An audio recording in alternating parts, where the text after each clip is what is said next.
ตอบสนองความเรียกร้องต้องการของสังคมดังที่ครอบครัวของทานคำสิงสีหาเทพอยู่บ้านเวียงเจริญเมืองไซเศรษฐานครหลวงเวียงจันทร์เป็นผู้หนึ่งที่มีความริเริ่มในการสร้างพื้นฐานเศรษฐกิจ1เมือง1ผลิตภัณฑ์แห่งชาติแมนปฏิบัตินโยบายของพรรครัฐบาลก็คือนครหลวงเวียงจันทร์เพื่อเน้นใส่ส่งเสริมขุดค้นทาแหงบ่มซ่อนความอาจสามารถพัฒนาฝีมือแรงงานเป็นเจ้าตนเองพึ่งตนเองสร้างความเข้มแข็งด้วยตนเองสร้างผลิตภัณฑ์สมุนไพรเฮ็ดหมื่นปีและสมุนไพรอื่นๆอย่างปริศางในการค้นคว้าศูนย์ตำรายาพื้นเมืองลาวทั้งรับประกันคุณภาพเป็นที่ยอมรับของผู้บริโภคก็คือสังคมด้านการส่งเสริมและรักษาสุขภาพโรงงานคำสิงสีหาเทพบ่เพียงแต่ผลิตยาสมุนไพรเท่านั้นแต่ยังเป็นบ่อนพัฒนาฝีมือแรงงานในการฝึกฝนอบรมตนเองเป็นทรัพยากรที่มีคุณภาพทั้งเป็นการสร้างกาลโอกาสให้แก่ประชาชนมีเวียกเหตุงานทำสร้างกาลโอกาสให้ลูกหลานได้มีวิชาชีพที่มั่นคงมีรายรับสู่ครอบครัวกุ้มอยู่กุ้มกินการผลิตตอบสนองวัตถุดิบทานคำสิงสีหาเทพปลูกเองเส้นเฮ็ดหมื่นปีสนิทขาวขีมิ้นขาวและพืชที่เป็นยาพื้นเมืองหายากชนิดอื่นแห้งจูงใจที่ให้ข้าพเจ้าได้หันจากเคยเป็นพนักงานสังกัดรัฐมาก่อนแล้วมาเฮ็ดธุรกิจอันนี้แห้งจูงใจอันนี้ที่ว่ามี3ประการอันที่1แหละมันว่าเฮาเคยเป็นสังฆรีวัดประสบกับชีวิตที่ยุ่งยากลำบากแต่ว่าได้ข้อมูลหรือว่าได้ครับคำบอกเราสั่งสอนจากครูบาอาจารย์พ่อแม่เพิ่นว่าทั้งธรรมะเพิ่นว่าอัตหิอัตโนนาโถต้นพิธีเพิงแห่งตนแล้วมาร่วมกันปฏิวัติภาครัฐได้บอกว่าพึงตนเองกุ้มตนเองสร้างความเข้มแข็งโดยตนเองอันนี้คือตัวที่ว่าเป็นแห้งจูงใจอันสำคัญในชีวิตที่เขาหันเปลี่ยนออกมามันยืนยันว่าผลิตภัณฑ์ของเพิ่นนี่มีคุณภาพแล้วก็สามารถเชื่อมโยงได้สากลได้ข้าพเจ้าว่าสมแล้วนโยบายของพรรคของรัฐเอาว่าให้เมืองหนึ่งบ่หรือว่าตะแสงหนึ่งเนาะเป็นผลิตภัณฑ์ที่เขาสร้างขึ้นนะหรือว่าบ้านหนึ่งเดี๋ยวนี้เพิ่นก็ไปฮอดบ้านพุ่นเด้หลายบ้านเขาเฮ็ดมีผลิตภัณฑ์ของบ้านทานคำสิ่งนี่ก็สิได้เป็นผลิตภัณฑ์ของบ้านเวียงเจริญนั่นแหละหรือว่าของเมืองไซเสถาอีก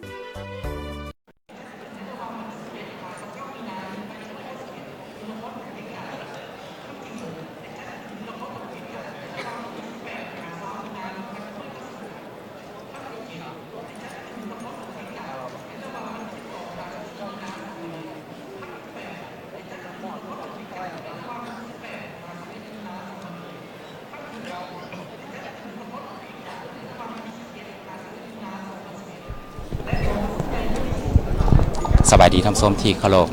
สบายดีท่านผู้ชมที่ฮักแพงโทรภาพแห่งชาติลาวขอต้อนรับทานเข้าสู่การถ่ายทอดสดในพิธีปิดกองประชุมใหญ่ผู้แทนทั่วประเทศครั้งที่12ของพรรคประชาชนปฏิวัติลาวที่หอประชุมแห่งชาตินครหลวงเวียงจันทร์ข้าพเจ้าสุรินทราสุติธรรมพร้อมด้วยเพชรอุดมสุขันโธรับหน้าที่เป็นพิธีกรดำเนินการถ่ายทอดสดในครั้งนี้เจ้าท่านผู้ชมที่เคารพกองประชุมใหญ่ผู้แทนทั่วประเทศครั้งที่12ของพรรคประชาชนปฏิบัติลาวได้ไขขึ้นอย่างเป็นทางการในตอนเช้าของวันที่6มังกร2026เป็นต้นมาจนมาฮอดมื้อนี้ที่8มังกร2026ก็จะมีพิธีปิดอย่างเป็นทางการซึ่งการดำเนินกองประชุมใน2วันที่ผ่านมานี้ดำเนินกองประชุมภายใต้คำขวัญยกสูงบทบาทการนำพาที่เข้มแข็งของพรรคตั้งหน้าสร้างเศรษฐกิจเอกราชเป็นเจ้าตนเองสืบต่อบูรณะระบอบประชาธิปไตยประชาชนให้นักแน่นก้าวสู่สังคมนิยมซึ่งในวาระของการดำเนินกองประชุมก็ได้มีการค้นคว้าพิจารณารับรองเอา4เอกสารที่สำคัญคือห่างโครงการการเมืองฉบับที่3ของพรรคห่างการรายงานการเมืองของคณะบริหารงานศูนย์กลางพรรคสมัยที่11และห่างแผนพัฒนาเศรษฐกิจสังคมแห่งชาติ5ปีครั้งที่10พร้อมด้วยห่างกฎระเบียบของพรรคประชาชนปฏิบัติลาวสมัยที่12เจ้าและพร้อมเดียวกันนั้นผู้แทนที่เข้าร่วมกองประชุมก็ยังได้ใช้สิทธิประชาธิปไตยของตนในการปอนบัตรเลือกเอาคณะบริหารงานศูนย์กลางพรรคสมัยที่12ของพรรคประชาชนปฏิบัติลาวที่เป็นองค์การนำพาสูงสุดของพรรคตลอดระยะสมัยที่12ของพรรคเพื่อเป็นการชี้นำพาภารกิจที่พรรคและประชาชนได้มอบหมายให้นั่นเอง เจ้าทำส้มที่เคารพกองประชุมใหญ่ผู้แทนทั่วประเทศครั้งที่12ของพรรคแม่นกองประชุมที่มีความหมายสำคัญเป็นประวัติศาสตร์เป็นบาทเลี้ยวอันสำคัญในการสืบต่อยุ่งแหงการพันขยายแนวทางเปลี่ยนแปลงใหม่รอบด้านมีหลักการของพรรคสู่ลวงเลิกสร้างการหันเปลี่ยนที่แข็งแรงเลิกเซิงรอบด้านในการนำพาพรรคประชาชนปฏิบัติลาวและถือเป็นบ้านสรุปถอดถอนบทเรียนจากพฤติกรรมตัวจริงเป็นขีดหมายทางด้านการเมืองแนวใส่ยกสูงบทบาทการนำพาที่เข้มแข็งของพรรคเพื่อสืบต่อนำพาภารกิจปฏิบัติบูรณะระบอบประชาธิปไตยประชาชนให้ก้าวสู่สังคมนิยมเจ้าท่านผู้ชมที่เคารพและอิงตามวาระของพิธีปิดกองประชุมในมื้อนี้หลังจากที่ผู้แทนกองประชุมและแขกที่ถูกเชื้อเชิญบรรดาการนำขั้นสูงภาครัฐประจำที่ห้องประชุมเป็นที่เรียบร้อยแล้วประธานควบคุมกองประชุมสหายพลเอกจันทร์สมรจันยาราชรองนายกรัฐมนตรีแห่งสาธารณรัฐประชาธิปไตยประชาชนลาวจะได้แจ้งสารอวยพรกองประชุมใหญ่จากบรรดาพรรคเพื่อนมิตรถัดจากนั้นสหายนางศรีใสลือเดชมูลสอนหัวหน้าคณะจัดตั้งศูนย์กลางพรรคก็จะได้ขึ้นแจ้งผลของกองประชุมครั้งปฐมฤกษ์ของคณะบริหารงานศูนย์กลางพรรคสมัยที่12ของพรรคประชาชนปฏิบัติลาวเจ้าทำส้มที่เคารพทัดจากนั่นหัวหน้ากองเลขากองประชุมสหายกีแก้วไข่คำพิทูลรองนายกรัฐมนตรีจะได้ขึ้นผ่านทางมาที่กองประชุมใหญ่ก่อนที่ประธานควบคุมกองประชุมจะให้ผู้แทนลงคะแนนเสียงหับห้องเอามติกองประชุมใหญ่ด้วยการยกบัตรและจากนั้นคณะบริหารงานศูนย์กลางพรรคสมัยที่12จะอ่านคำสรรเสริญและมอบซอดอกไม้ให้บรรดาสหายในคณะบริหารงานศูนย์กลางพรรคสมัยที่11ที่บ่ได้สืบต่อลงสมัครในครั้งนี้เจ้าและถัดจากนั้นต่างหน้าของก้นกำลังป้องกันชาติป้องกันความสงบศูนย์กลางแนวลาวสร้างชาติสหพันธ์นักหกเก่าแห่งชาติลาวสหพันธ์กรรมบาลลาวสหพันธ์แม่ยิงลาวสาวหนุ่มเยาวชนและสาวนครหลวงเวียงจันทน์ก็จะได้คำนับอวยพรต่อกองประชุมใหญ่ในครั้งนี้และประธานกองประชุมก็จะได้กล่าวขอบใจต่อการคำนับอวยพรดังกล่าวและถัดจากนั้นสหายเลขาธิการใหญ่ก็จะได้กล่าวปิดกองประชุมใหญ่ผู้แทนทั่วประเทศครั้งที่12ของพรรคอย่างเป็นทางการเจ้าสนันทำสมที่ติดตามรับชมอยู่ในปัจจุบันนี้อยากรู้รายละเอียดต่างๆหรือวาระการดำเนินกองประชุมในพิธีปิดครั้งนี้ทุกท่านสามารถติดตามได้ผ่านทางโทรภาพแห่งชาติลาวช่อง1และผ่านทางโทรภาพแห่งชาติลาวช่อง3 SD และอีกช่องทางหนึ่งที่ทุกท่านสามารถติดตามรับชมได้กับการไล่สดผ่านทาง Facebook Fanpage โทรภาพแห่งชาติลาวช่อง1และ LN TV 3 HDเจ้าทานผู้ชมที่เคารพและปัจจุบันนี้บรรดาคณะผู้แทนแขกที่เชื้อเชิญพร้อมด้วยการนำพรรครัฐคันสูงก็ถือว่ามาประจำที่ห้องประชุมเป็นที่เรียบร้อยแล้วเพราะฉะนั้นขอเชิญทุกท่านเข้าไปรับชมการดำเนินวาระของกองประชุมเจ้า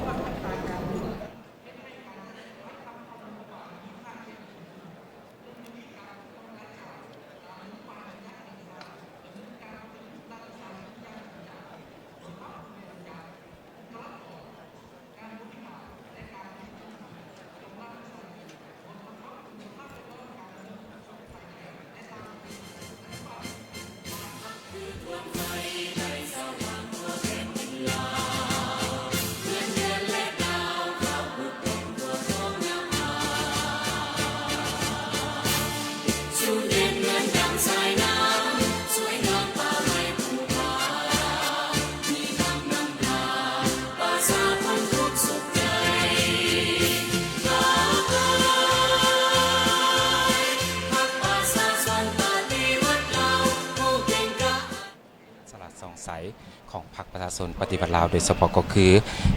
ผลสำเร็จของการดำเนินกองประชุมผู้ใหญ่ผู้แทนทั่วประเทศครั้งที่12ของพรรคในครั้งนี้มีหลายผลสำเร็จโดยเฉพาะก็คือได้มีการวางจุดหมายประวัติศาสตร์การก้าวออกจากสถานภาพประเทศที่ด้อยพัฒนาด้วยความมุ่งมั่นในการพัฒนาปัจจุบันสาธารณรัฐประชาธิปไตยประชาชนลาวสามารถบรรลุครบทั้ง3เงื่อนไขมาตรฐานขององค์การสหประชาชาติเพื่อสร้างบาทเก้าบุกทะลุในการหลุดพ้นออกจากสถานภาพประเทศด้อยพัฒนาในปี 2026 ซึ่งในนั้นมีด้านเศรษฐกิจรายรับแห่งชาติต่อหัวคนหรือ GNI บรรลุตามคาดหมายด้านทรัพยากรมนุษย์ดัชนีทรัพย์สิน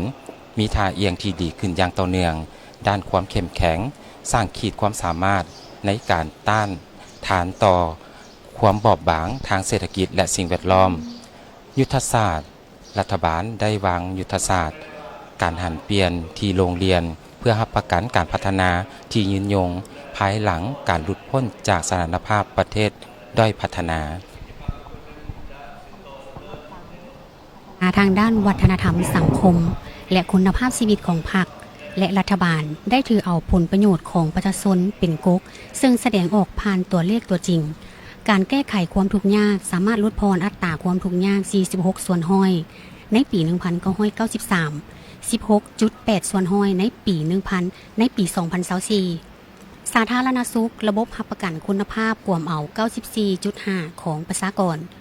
พร้อมทั้งปฏิบัตินโยบายที่ปิ่นปัวโดยบ่เสียค่าให้แม่และเด็กน้อยและผู้ที่ทุกข์ยากอย่างทั่วถึงเจ้าท่านผู้ชมที่เคารพถือว่ามื้อนี้ก็จะมีวาระพิธีปิดกองประชุมอย่างเป็นทางการ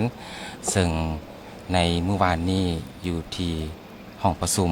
ก็ถือว่าได้มีการดำเนินตามแผนกับวาระกองประชุมก็ได้มีการเสนอห้างสำรวจการนำพารวมของคณะบริหารงานศูนย์กลางพรรคสมัยที่11และนอกจากนั้นก็ยังได้มีการล้านาทีโดยเฉพาะก็คือสหายทองรุ่นศรีสุริตเลขาธิการใหญ่คณะบริหารงานศูนย์กลางพรรค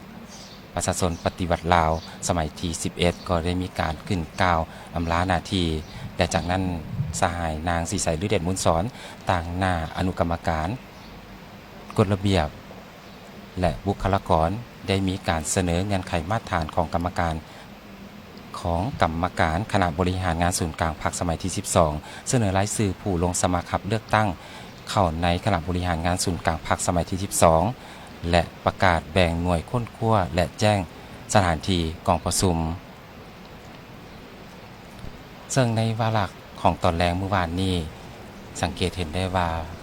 คณะผู้แทนสมบูรณ์จากทั่วประเทศแม้นมีความรับผิดชอบสูงที่ได้เข้าร่วมกองประชุมและนอกจากนั้นก็ยังได้มีการ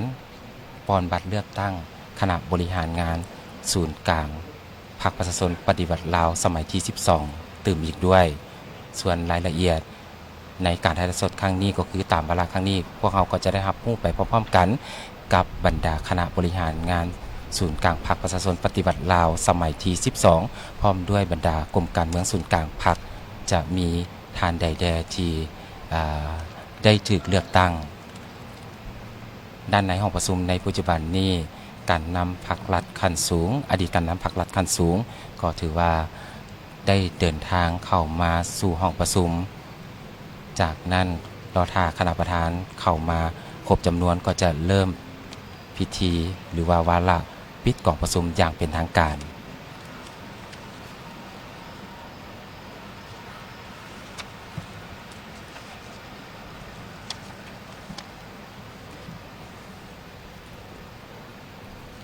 ภาพที่ทุกท่านเห็นในปัจจุบันนี้ก็คือการสัมผัสมือระหว่างทานบุญทองสหายบุญทองจิตมณีรองประธานประเทศแห่งสาธารณรัฐประชาธิปไตยประชาชนลาวกับอดีตประธานประเทศแห่งสาธารณรัฐประชาธิปไตยประชาชนลาวสหายจุมรีไสยสอนและการนำพรรครัฐขั้นสูงก็คืออดีตประธานประเทศแห่งสาธารณรัฐประชาธิปไตยประชาชนลาวท่านบุญยังวรจิตก็ถือว่าได้เดินทางเข้าร่วม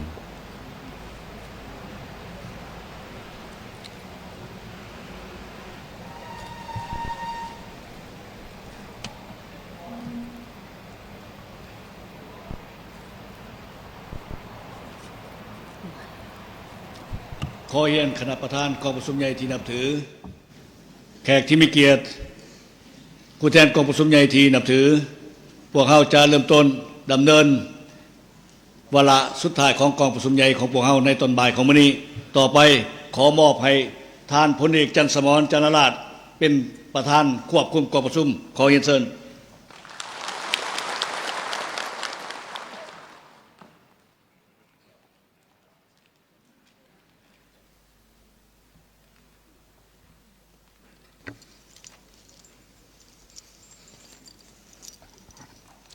ขอน้อม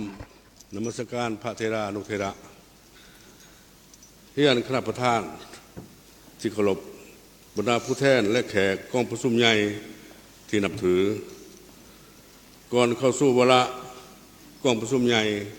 ในตอนบ่ายมื้อนี้ข้าพเจ้าขอแจ้ง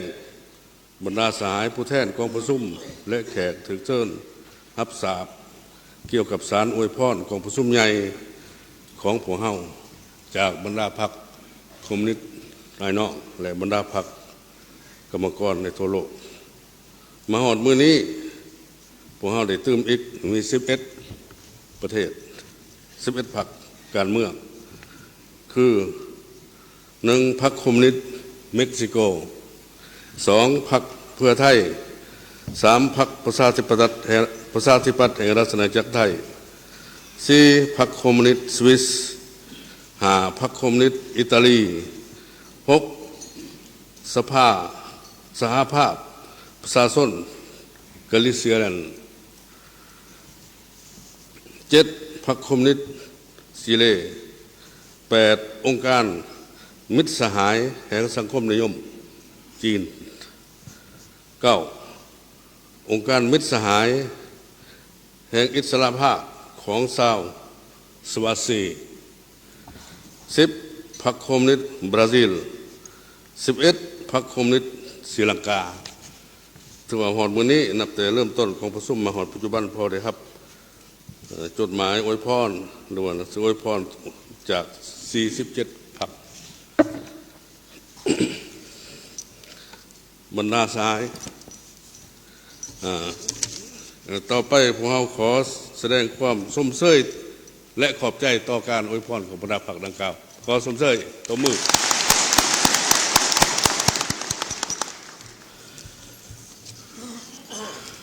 บรรดาเวลาของประชุมต่อไปข้าพเจ้าขอเรียนเชิญสหายนางศรีใสลือเดชมุนสอนแจ้งผลของกองประชุมขั้นปฐมฤกษ์ของคณะบริหารงานศูนย์กลางพรรคสมัยที่12ต่อกองประชุมใหญ่ของพวกเฮาขอเรียนเชิญ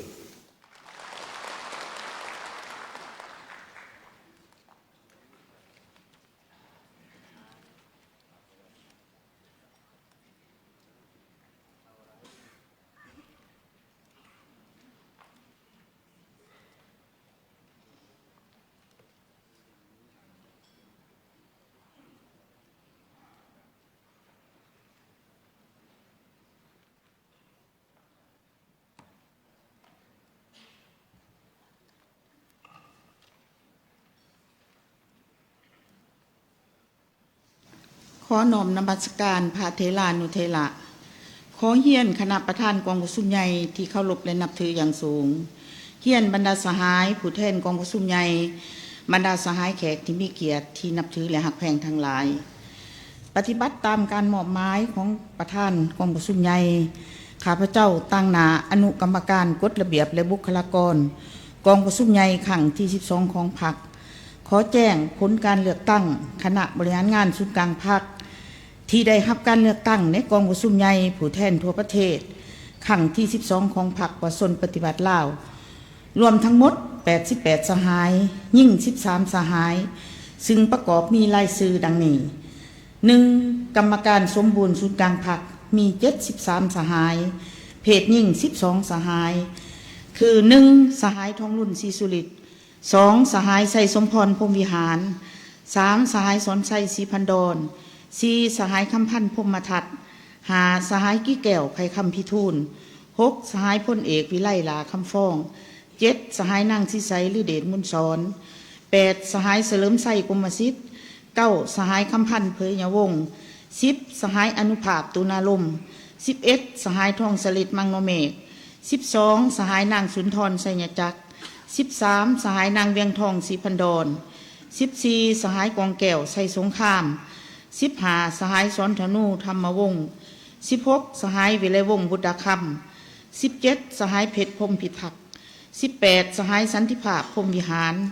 19. สหายนางบุญคำวรจิต 20. สหายบวกพงษ์นามวงศ์ 21. สหายนางใบคำคัตถิยะ 22. สหายอรุณไส้สุนราช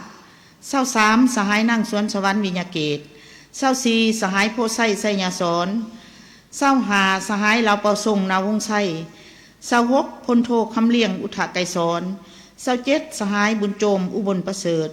28. สหายคำพลอยวรรณสาร29. สหายเล็กไหลศรีวิไล30. สหายคำไหลศรีประเสริฐ31. สหายวันไส้พ่องสวรรค์ 32สหายนางอาลีวงนอบุญธรรม33สหายไพวีศรีบัวลิภา34สหายผู้วงอุ่นคำแสน35สหายบุญจันทร์ศรีวงพันธ์36สหายทองสวรรค์พรหมวิหาร37สหายไสสนาโคตรภูทร38สหายอาจสะพังทองศรีพันดอน39สหายลีเบอร์ลีบัวเปล่า40สหายนางบุษดีธนาเมือง41สหายนางปิงคำลาสสิมมา42สหายพลโทวันทองกองมณี43สหายดาววงพรแก้ว44สหายมาลัยทองกรมสิทธิ์45สหายบุญคงหลาเจียมพร46สหายวันศรีกัวมัว47สหายเวไลวันบุตรคำ48สหายลินคำดวงสวรรค์49สหายเวียงทวีสรเทพจันทร์50สหายมอนไส้เลาโมทรง51สหายนางอัมไพวรหล่อมบุญแพง52สหายพลจัตวานางลีวงลาวลี53สหายพลอยคำหุมบุญย่วง54สหายพลตีสมพรมิตรพร55สหายบุญหลายบุตริ56สหายบุญเรือมมณีวงศ์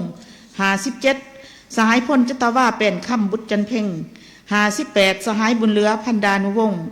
59สหายสันติสุขสิมาลาวงศ์60สหายทองลีดศรีสุริต61สหายผู้ธนุเพชรไสสมบัติ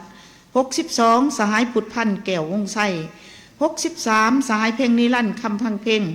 64สหายบุญเถิงดวงสวรรค์65สหายพลโทคำกิงภุยหลามณีวงศ์66สหายพลโทวงศรอินปานพิมพ์67สหายพลโทสายใจกรมสิทธิ์68สหายผาคำอินแสง69สหายคำลาวันจันทาลาวัน70สหายนางทุ่มมาลีวงพระจันทร์71สหายสุขคำเพชรเฮืองบุตรศรี72สหายพลจัตวาคอนสวรรค์สมภาไส73สหายโพไสไขคำพิทูลกรรมการศูนย์กลางพักสมบูรณ์สมัย12มีคุณลักษณะดังนี้ด้านอายุเกษียณอายุ60ปีขึ้นไป31สหายรวม 42.46% อายุ46ปี59ปีมี42สหายรวม 57.53% อายุต่ำกว่า45ปีลงมาบ่มี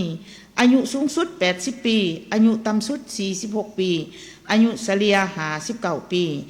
เข้าการปฏิบัติก่อน1975มี2สหายรวม 2.74% เข้าการปฏิบัติหลังปี1975มี71สหาย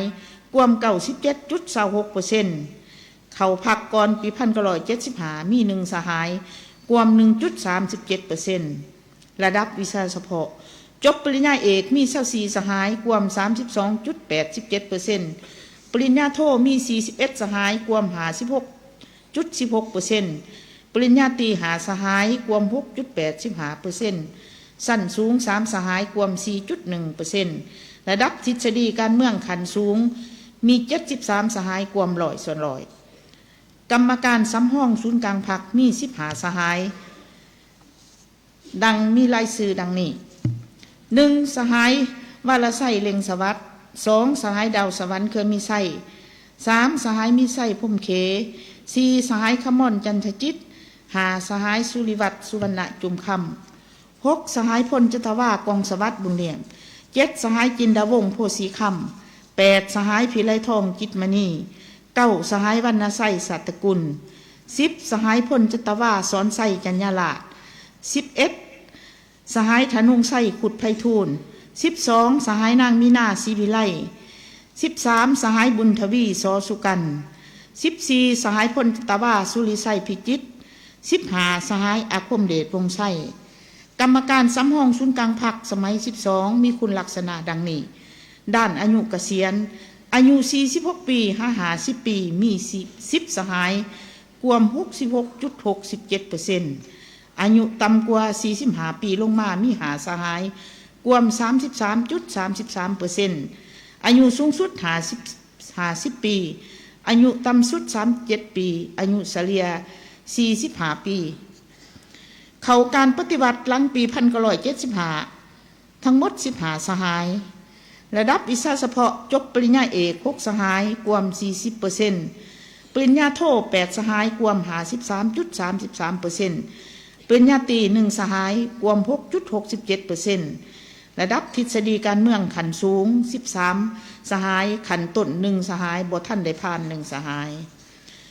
บรรดาสหายที่ได้รับการเลือกตั้งครั้งนี้ล้วนแต่ได้รับการทดสอบฝึกฝนหล่อหลอมจากกระบวนการตัวจริงเป็นผู้มีความตั้งหน้าเฮาหันในภารกิจเปลี่ยนแปลงใหม่ได้เป็นแบบอย่างที่ดีให้แก่ฐานแถวพนักงานสมาชิกพรรคและประชาชนในภารกิจปกปักรักษาและพัฒนาประเทศชาติแต่ละระยะที่ผ่านมาคณะบริหารงานศูนย์กลางพรรคสุดนี้ส่วนหลายได้ผ่านการศึกษาหำเฮียนทฤษฎีมาร์กเลนินแนวคิดไกรสอนภูมิหารทั้งระบบบำรุงและก่อสร้างได้รับการศึกษาด้านวิชาเฉพาะเทคนิควิทยาศาสตร์นับแต่ปริญญาตรีขึ้นไปคณะประธานกองประชุมใหญ่ที่นับถือผู้แทนสมบูรณ์แขกที่นับถือและหักแพงทั้งหลายกองประชุมขังปฐมฤกษ์ของคณะบริหารงานศูนย์กลางพรรคสมัย12ได้ดำเนินในตอนเช้าของวันที่8มังกร2026ซึ่งกองประชุมบรรดาสหายคณะบริหารงานศูนย์กลางพรรคสมัย12ได้มีความเป็นเอกฉันท์เลือกตั้งกรรมการกรมการเมืองศูนย์กลางพรรคคณะเลขาธิการศูนย์กลางพรรคเลขาธิการใหญ่คณะบริหารงานศูนย์กลางพรรคสมัย12ผู้ประจำการคณะเลขาธิการศูนย์กลางพรรคพร้อมนั้นก็ได้เลือกตั้งเอาประธานห้องประธานคณะกวดกาศูนย์กลางพรรคดังนี้กรมการเมืองศูนย์กลางพรรคประกอบมี13สหายยิ่ง1สหาย1สหายทองรุ่นศรีสุริต2สหายไส้สมพรพรหมวิหาร3สหายสอนไส้ศรีพันดร4สหายคันพันพรหมทัต5สหายกี้แก้วไข่คำพิทูล6สหายพลเอกวิไลหลาคำฟ้อง7สหายนางสีใสหรือเดชพุนสอน8สหายเฉลิมไส้กรมสิทธิ์9สหายคำพันเผยยำวง10สหายทองสลิดมังโนเมฆ11สหายเพชรพรหมพิพักษ์12สหายพลโทคำเลียงอุทาไกรสอน13สหายวันไส้พ่องสวรรค์คณะเลขาธิการศูนย์กลางพรรคประกอบมี11สหายยิ่ง4สหายดังนี้1สหายทองรุ่นศรีสุริต2สหายพลเอกวิไลหลาคำฟ้อง3สหายนางสีใสหรือเดชมุนสอน4สหายเพชรพรหมพิพักษ์5สหายวันไส้พ่องสวรรค์6สหายอนุภาพตูนาลม7สหายนางสุนทรไสยจักร8สหายนางเวียงทองศรีพันดร9สหายนางบุญคำวรจิต10สหายพลโทวันทองกองมณี11สหายพลโทวงศรอินปานพิมพ์ด้วยความหับผู้คุณงามความดีอันใหญ่หลวงและการอุทิศสติปัญญาเหือแห้งอย่างบ่หูอิดหูเมื่อยรวมกับคณะบริหารงานศูนย์กลางพรรคหลายสมัยผ่านมาในการนำพาการปฏิวัติอยู่ประเทศเฮาโดยเฉพาะแมนการนำพาภารกิจเปลี่ยนแปลงใหม่ให้ดำเนินไปอย่างถูกต้องและนักแน่นกองประชุมขังปฐมฤกษ์ของคณะบริหารงานศูนย์กลางพรรคสมัย42ได้เป็นเอกสารอย่างสมบูรณ์เลือกตั้งสหายทองรุ่นศรีสุริตคณะบริหารงานศูนย์กลางพรรคกรมการเมืองคณะเลขาธิการศูนย์กลางพรรคสมัย12เป็นเลขาธิการใหญ่คณะบริหารงานศูนย์กลางพรรคสมัยที่12กองประชุมได้เลือกตั้งเอาสหายพลเอกวิไลหลาคำฟ้องเป็นผู้ประจำการคณะเลขาธิการศูนย์กลางพรรคกองประชุมขังปฐมฤกษ์ได้เลือกตั้งเอาประธานห้องประธานคณะกวดกาศูนย์กลางพรรคในนั้นเห็นดีเอกภาพเลือกเอาสหายวันไส้พ่องสวรรค์เป็นประธานคณะกวดกาศูนย์กลางพรรคและเลือกเอาห้องประธานคณะกวดกาศูนย์กลางพรรค6สหายดังมีรายชื่อลุ่มนี้1สหายคำไลศรีประเสริฐ2สหายนางปิงคำราชสิมา3สหายสุขคำเพชรเฮือมวุฒิ4สหายคำสุขอ่อยยวงศ์5สหายสมซืนไซเกยาจงตัว6สหายกงใจวีรศักดิ์บรรดาทาน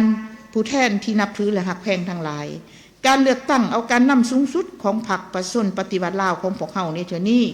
ได้ดำเนินไปอย่างมีประชาธิปไตยแสดงถึงสติปัญญา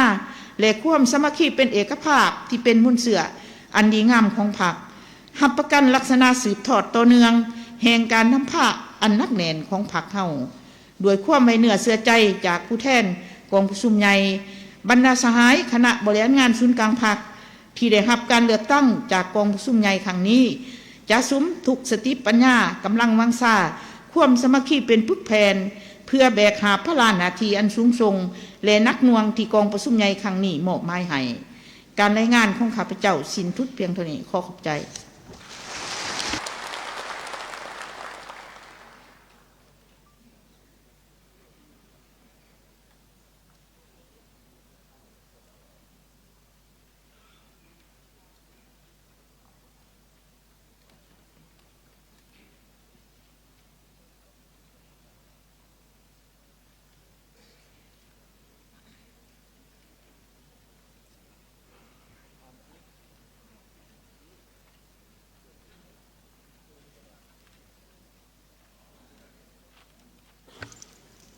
ขอขอบใจนำสหายนางสีใส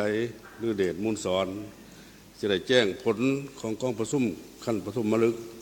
ของคณะบริหารงานศูนย์กลางพรรคสมัยที่12ไปแล้วต่อไปนี้ขอถือเป็นเกียรติอย่างสูงขอเฮียนเซินสหายทองรุ่นศรีสุฤทธิ์เลขาธิการใหญ่พรรคประชาชนปฏิวัติลาวตั้งหน้าคณะบริหารงานศูนย์กลางพรรคสมัยที่12ขึ้นกล่าวหับหน้าที่ขอเฮียนเซิน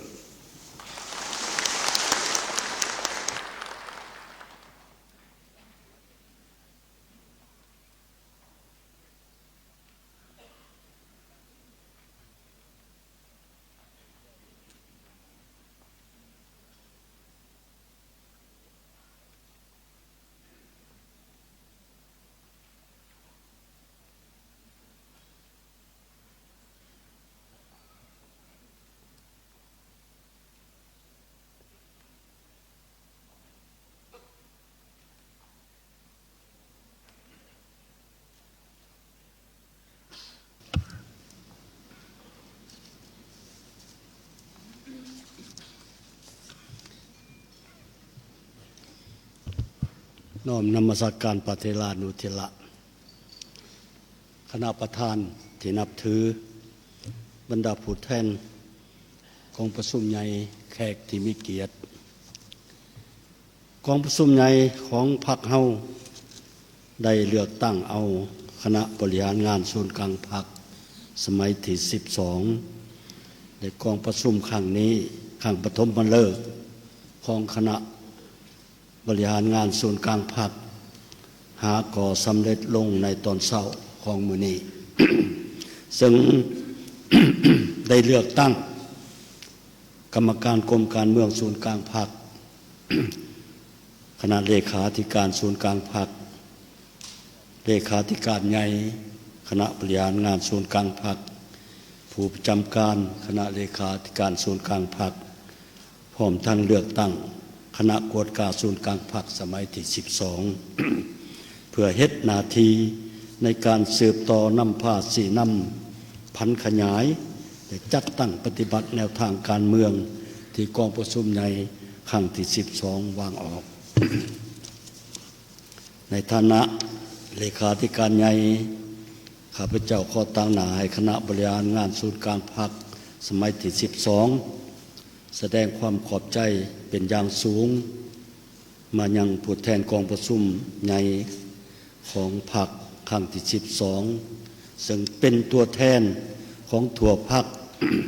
ที่ได้ให้ความเสื่อมหมั่นไว้วางใจเลือกตั้งเอา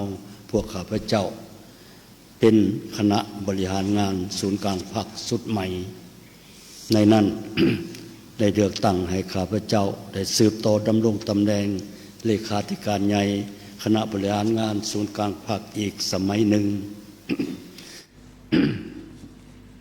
ข้าพเจ้าพ้องคณะนำของพรรคสุดใหม่ขอรับเอาการมอบหมายความรับผิดชอบการเมืองอันสูงส่งและหน้าที่อันมีเกียรติสง่านี้เพื่อสืบต่อพลกรรมประวัติศาสตร์อันใหญ่หลวงหอบด้านนักหน่วงและยาวนานของพรรคที่ได้กำหนดไว้ในโครงการการเมืองฉบับที่3โดยเฉพาะในการปฏิบัติบรรดาจุดหมายที่วางออกในสมัยที่12 5 ปีต่อหน้า บรรดาสหายที่นับถือและฮักแพงในโอกาสอันสง่าราศีสุดที่มีความหมายสำคัญนี้และยืนอยู่ต่อหน้าทุ่งไส้ประวัติศาสตร์ของพรรคประชาชนปฏิวัติลาวคณะบริหารงานสมัยที่12จะเสริฐสู้มานะจิตปฏิวัติยกสูงความรับผิดชอบการเมืองให้สูงกว่าเวลาใดหมดเพื่อห่วมกับทั่วพรรคทั่วรัฐทั่วกำลังประกอบอาวุธและทั่วปวงชนทางศาสตร์บรรดาเผ่า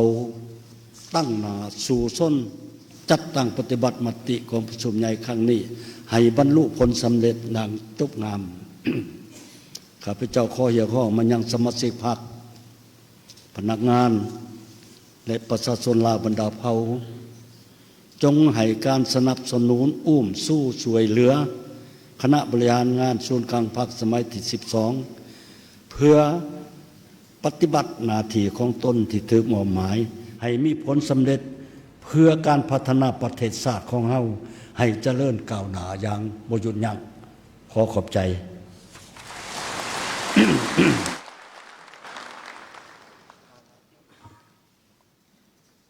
เฮียนคณะประธาน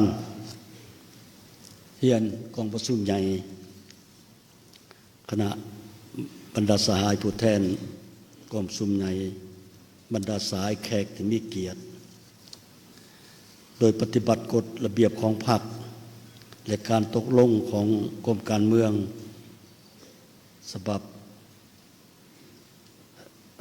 ของกรมการเมืองศูนย์กลางพรรคสมัยที่11สหายกรรมการกรมการเมืองศูนย์กลางพรรคกรรมการศูนย์กลางพรรคจำนวนหนึ่ง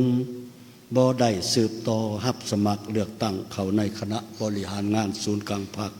สมัยที่12อีก บรรดาสหายเหล่านั้นได้ประกอบด้วยสหายนางปณียาทอตู้อดีตกรรมการกรมการเมืองศูนย์กลางพรรคห้องประธานประเทศเป็นกรรมการศูนย์กลางพรรค8สมัยนับแต่สมัยที่4ถึงสมัยที่11กรรมการกรมการเมืองศูนย์กลางพรรค4สมัยสหายบุญท่องจิตมณีอดีตกรรมการกรมการเมืองศูนย์กลางพรรค อดีตผู้ประจำการคณะเลขาธิการศูนย์กลางพรรค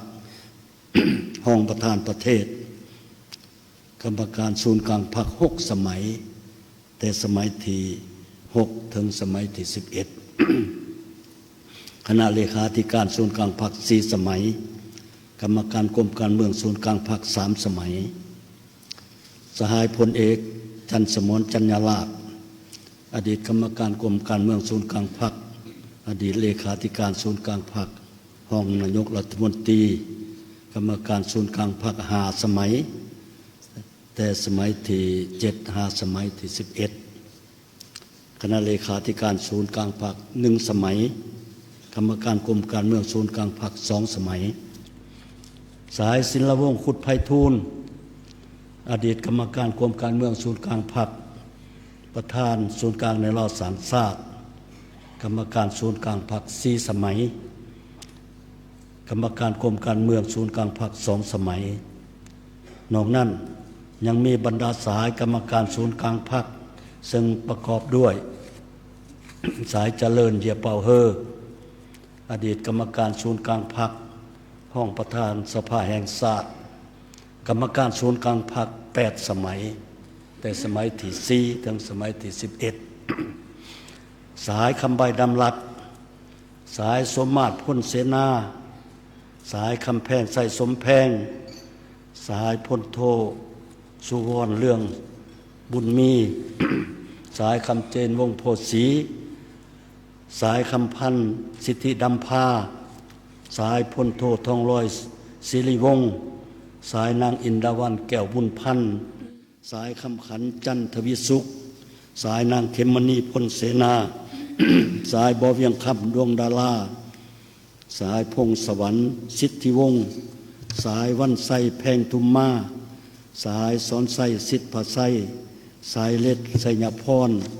สายเวียงสวัสดิ์ศรีพันดอนสายพุทธสิมลาวงศ์สายบุญแฝงผู้มาลัยสิทธิ์สายท่องจันมณีไสสายพลโทกงทองพงวิจิตรสหายพลโทวงคำพรหมกรและสายบุญตาเทพวงศ์ บรรดาสายที่หักแพงบรรดาสายที่กล่าวมานั้นล้วนแต่แม่นพนักงานนำปฏิวัติอาวุโสที่ได้ผ่านการฝึกฝนทดสอบละเอียดเขียวขาดบางสหายได้ผ่านเปลวไฟของสงครามปลดปล่อยชาติเติบใหญ่ในขบวนการตัวจริงของการปฏิวัติตลอดระยะของการเหตุการณ์ปฏิวัติก็คือการดำรงตำแหน่งต่างๆของบรรดาสหาย ได้ถูกมอบหมายหน้าที่เวียกงานที่สำคัญในองค์การจัดตั้งพรรคในกองทัพองค์การรัฐและองค์แนวเล่าสังชาติถึงบัดจะอยู่ในฐานะตำแหน่งใดอยู่บอนใดและเงื่อนไขอันใดก็ตาม บรรดาสหายก็ได้เสิร์ชสู้ทุ่งเสิร์ชสู้ขั้นทุ่งน้ำหนาของพรรคปฏิบัติหน้าที่โดยความจงรักภักดียึดหมั่นอุดมการณ์แนวทางเปลี่ยนแปลงใหม่รอบด้านและมีหลักการของพรรค บรรดาสหายล้วนแต่มีน้ำใจหักศาสตร์อันสูงส่งมีความรู้ความสามารถมีไหวพริบในการนำพาสีนำบรรษาเป็นแบบอย่างนำหนาที่ดีมีแบบแผนวิธีเหตุเวียกที่มีวิทยาศาสตร์มีแบบแผนดำรงชีวิตที่ปลอดใสมีความเข้มงวดในด้านหลักการเข่งขัดต่อระเบียบวินัยยึดมั่นและเสริมขยายหลักการร่วมศูนย์ประชาธิปไตยจริงใจต่อเพื่อนสหายใกล้ชิดติดแท้มหาชน บรรดาสหายที่ได้บรรดาสหายได้เป็นเจ้าการประกอบส่วนเขาในการค้นคว้ากำหนดและชี้นำพันขยายแนวทางนโยบายของพรรคเพิ่มทวีนำพาสร้างและบูรณะระบบการเมืองในระบอบประชาธิปไตยประชาชนให้เข้มแข็งหนักแน่นเศรษฐกิจสังคมได้รับการพัฒนายกระดับขึ้นเป็นก้าวชีวิตการเป็นอยู่ของประชาชนนับมือนับได้รับการปรับปรุงให้ดีขึ้นอย่างบ่หยุดยั้ง คณะบริหารงานศูนย์กลางพรรคสมัยที่12ผู้แทนกองประชุมใหญ่ครั้งนี้ขอแสดงความย่องย่อชมเชยและความหูบุญคุณอย่างล้นเหลือจดจำผลงานและคุณงามความดีในการประกอบส่วนอันใหญ่หลวงของบรรดาสหายที่ได้อุทิศให้แก่ภารกิจปฏิวัติของพรรคก็คือการพัฒนาประเทศชาติของพวกเราตั้งหน้าให้คณะบริหารงานศูนย์กลางพรรคสมัยที่12ตั้งหน้าผู้แทนและแขกของกองประชุมใหญ่ข้าพเจ้าขออวยพรบรรดาสหายจงมีสุขภาพเข้มแข็งสืบต่อติดตามส่งข่าวประกอบความคิดความเห็นให้แก่พนักงานการนำหุ่นสืบทอดเพื่อให้เพิ่มความสามารถนำพาประเทศชาติก้าวขึ้นตามเส้นทางที่ได้กำหนดเอาไว้ข้าพเจ้าขอเชิญบรรดาสายในห้องประชุมตบมือชมเชยให้บรรดาสายดังกล่าว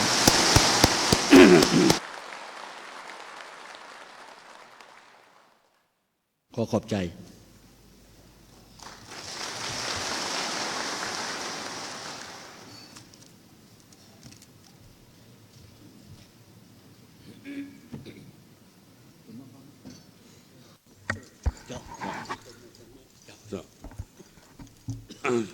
ขอขอบใจอย่างสุดซึ้ง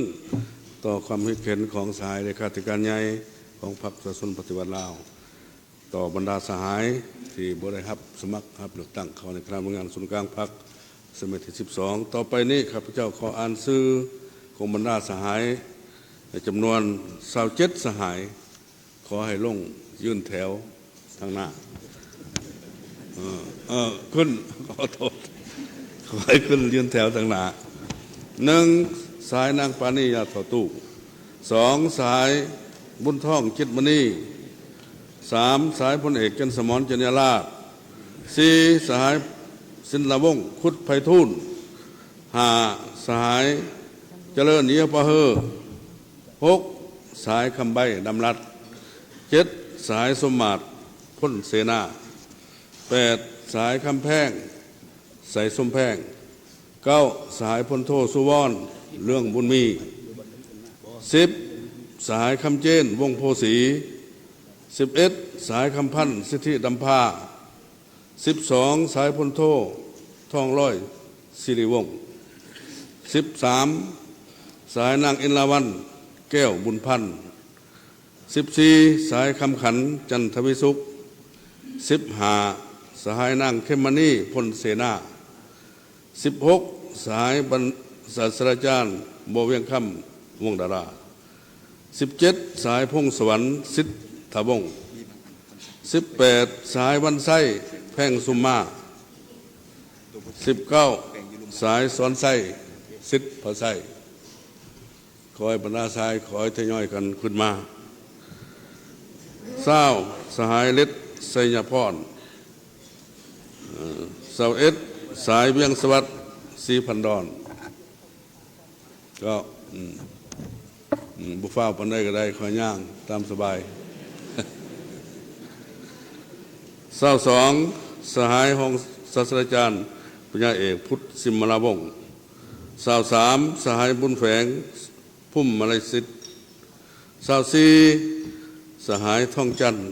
มณีไส้เศร้า5 สายพุนโทกงท่องพุ่มวิจิตป่งวิจิตเศร้า6 สายพุนโทวงค่ำพุ่มมะกรเศร้า7 สายบุญตาเทพพะวงศ์ขอเรียนเชิญบรรดาสายดังกล่าวเอาก็ลงเลยเนาะ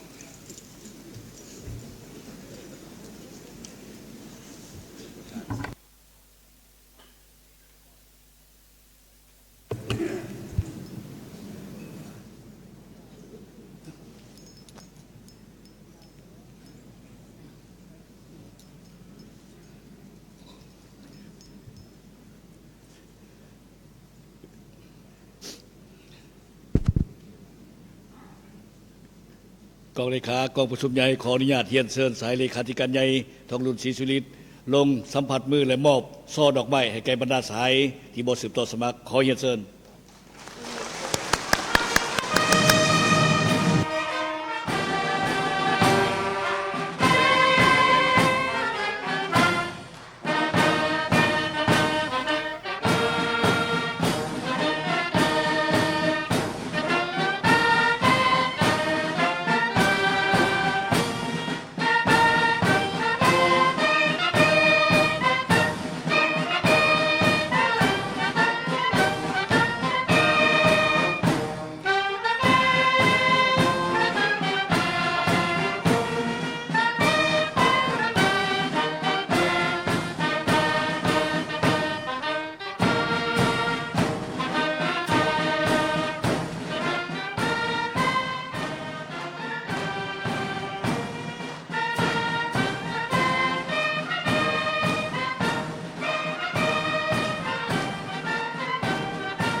อีกเทื่อหนึ่ง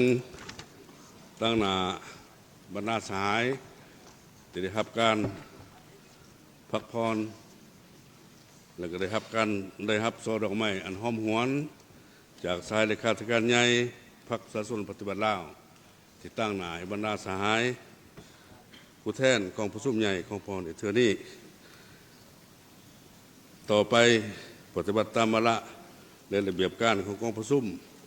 ข้าพเจ้าขอเฮียนเซินสายกีแก้วเคยคำพิทูลหัวหน้ากองเลขากองประชุมใหญ่ผู้แทนทั่วประเทศครั้งที่12ของพรรคประชาชนปฏิบัติลาวขึ้นผ่านหากมติกองประชุมใหญ่ขอเฮียนเซิน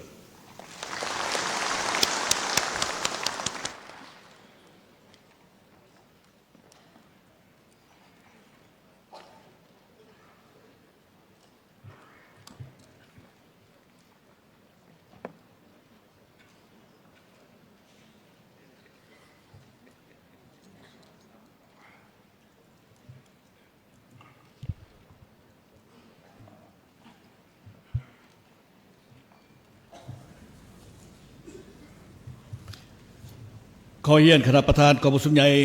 ที่นับถือบรรดาทานแขกที่มีเกียรติผู้แทนกองประชุมใหญ่ที่นับถือขออนุญาตตั้งหน้ากองเลขากองประชุมใหญ่ผ่านมติกองทางมติกองประชุมใหญ่ผู้แทนทั่วประเทศครั้งที่12ของพรรคประชาชนปฏิบัติลาวกองประชุมใหญ่ผู้แทนทั่วประเทศครั้งที่12ของพรรคประชาชนปฏิบัติลาวได้ดำเนินอย่างเป็นทางการแต่วันที่6ถึงวันที่8เดือนมังกรปี2026ที่นครหลวงเวียงจันทร์ภายใต้คำขวัญยกสูงบทบาทการนำพาที่เข้มแข็งของพรรคตั้งหน้าสร้างเศรษฐกิจเอกราชเป็นเจ้าตัวเองสืบต่อบูรณะระบอบประชาธิปไตยประชาชนให้นักแน่นก้าวขึ้นสู่สังคมนิยมกองประชุมใหญ่ครั้งนี้มีผู้แทนสมบูรณ์เข้าร่วมทั้งหมด835สหายยิ่ง123สหายซึ่งเป็นตัวแทนให้แก่สมาชิกพรรคทั้งหมดในทั่วประเทศ 421,865 สหายพร้อมด้วยแขกถึกเชิญเข้าร่วมจำนวน391สหายกองประชุมใหญ่ได้ดำเนินภายใต้บรรยากาศแห่งความสามัคคีเป็นเอกภาพความผุดพื้นปฏิบัติและความรับผิดชอบการเมืองอันสูงส่งของผู้แทนกองประชุมใหญ่เคียงคู่กับความสนใจและการติดตามอย่างใกล้ชิดของทั่วสังคมกองประชุมใหญ่ได้ค้นคว้าตกลงหับห้องเอาปัญหาสำคัญของพรรคของชาติด้วยความเอกภาพสูงและได้สิ้นสุดลงด้วยผลสำเร็จอันงดงามกองประชุมใหญ่ได้พิจารณาและหับห้องเอาโครงการการเมืองของพรรคฉบับที่3เกี่ยวกับการบูรณะระบอบประชาธิปไตยประชาชนก้าวขึ้นสู่สังคมนิยมซึ่งเป็นเอกสารสำคัญ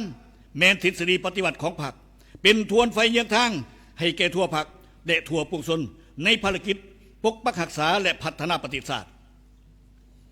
โครงการการเมืองเป็นขีดหมายสำคัญประวัติศาสตร์ส่องใสเห็นอย่างมีชีวิตชีวาถึงการเติบใหญ่ขยายตัวของพรรคเราตลอดระยะ70ปีแห่งการนำพาภารกิจต่อสู่กู้ชาตินำพาภารกิจปกปักรักษาและพัฒนาประเทศชาติก็คือนำพาภารกิจเปลี่ยนแปลงใหม่พร้อมกันนั้นได้ยกเห็น6บทเรียนที่มีลักษณะเป็นกฎเกณฑ์ของการปฏิบัติเราโครงการการเมืองฉบับนี้กำหนดจุดหมายและบาทก้าวเดินที่เป็นพื้นฐานในแก่การสร้างบาทเลี้ยวที่แข็งแรงถ้าเป็นยุทธศาสตร์และวิสัยทัศน์ของพรรคในภารกิจการบูรณะระบอบประชาธิปไตยประชาชนก้าวขึ้นสู่สังคมนิยมฮอดปี2055วันสั่งตั้งพรรคเฮาครบรอบ100ปีสู่ส้นสร้างประเทศชาติเฮาเป็นประเทศกำลังพัฒนาที่มีรายรับปานกลางสูงยับเข้าใกล้ประเทศที่มีรายรับสูงมีระบบการเมืองที่เข้มแข็งมีพื้นฐานเศรษฐกิจที่ทันสมัยกำลังการผลิตได้รับการพัฒนารอบด้านโดยมีการพัวพันการผลิตที่สอดคล้องและก้าวหน้าชีวิตการเป็นอยู่ของประชาชนบรรดาเผ่ามีพื้นฐานหนักแน่นก้าวสู่ความอิ่มหนำสำราญเพื่อบรรลุจุดหมายดังกล่าวโครงการการเมืองได้กำหนด11เนื้อในพื้นฐานของการบูรณะระบอบประชาธิปไตยประชาชนก้าวขึ้นสู่สังคมนิยม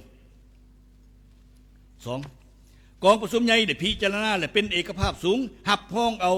รายงานการเมืองที่ได้ตีราคาอย่างลึกซึ้ง กงไปกงมาต่อหมากผลแห่งการจัดตั้งปฏิบัติบัติกองประชุมใหญ่ครั้งที่11ใน5 ปีผ่านมาภายใต้การนำพาซี่นำของคณะบริหารงานศูนย์กลางพรรคประเทศชาติของพวกเขาสามารถผ่านพาความยุ่งยากและแก้ไขปัญหาที่เกิดขึ้นได้โดยพื้นฐานเศรษฐกิจสังคมยังรักษาทวงท่าเติบโตต่อเนื่องเศรษฐกิจมหาภาคมีเสถียรภาพสามารถควบคุมได้เงินเฟ้อการดุลเดียงทั้งด้านเศรษฐกิจฟื้นตัวและมีพื้นฐานดีขึ้นปัญหาเข่งห้อนทั้งด้านเศรษฐกิจการเงินได้รับการแก้ไขและผ่อนคลายลงเทื่อละก้าวพร้อมกันนั้นได้ตีราคาอย่างภาวะวิสัยต่อขอคงข้างขอขาดตกบกพร่องจำนวนหนึ่งและถอดได้6 บทเรียนแห่งการนำพาผ่านพฤติกรรมตัวจริงในระยะ5 ปีผ่านมาเพื่อเป็นบทเรียนสำคัญในการปรับปรุงการนำพาสี่นำและการจัดตั้งปฏิบัติแนวทางนโยบายของพรรคในสุ่มปีต่อหน้าเพื่อยู่แห้งเพื่อสืบต่อยู่แห้งภารกิจบูรณะระบอบประชาธิปไตยประชาชนให้นักแน่นก้าวขึ้นสู่สังคมนิยม